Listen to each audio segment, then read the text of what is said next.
పెన్షన్ల పంపిణీపై హరీష్ రావు పచ్చి అబద్ధాలు ఆడుతున్నారని ఆరోపించారు మంత్రి సీతక్క. బీఆర్ఎస్ హయాంలో చేసిన తప్పులను కాంగ్రెస్ పై నెట్టివేయడం సరికాదన్నారు.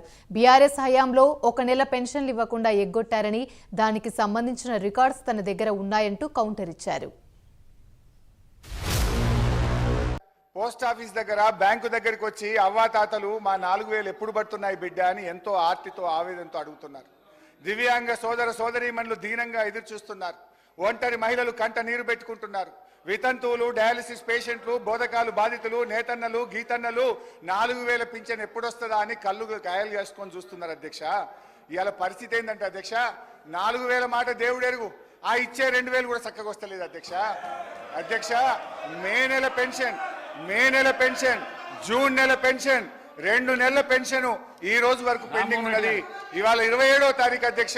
వీళ్ళ ప్రభుత్వ హయాంలోనే జూలై నెలలో ఇవ్వాల్సినటువంటి పెన్షన్ 2020 జూలైలో ఇవ్వాల్సినటువంటి పెన్షన్ ఇవ్వకుండా ఆగస్టు నెలలో ఇచ్చిర్రు.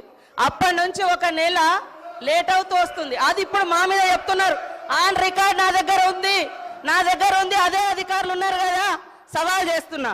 ఇంకొకటి సార్, చేయిత అని మాట్లాడుతున్నారు. వీళ్ళు 2018లో ఎలక్షన్ మేనిఫెస్టోలో మేము 65 సంవత్సరాలను 57 సంవత్సరాలకు తగ్గించి అందరికీ పెన్షన్స్ ఇస్తామన్నారు. 3.5 ఏళ్ల తర్వాత 57 సంవత్సరాలకు పెన్షన్ ఇచ్చారు.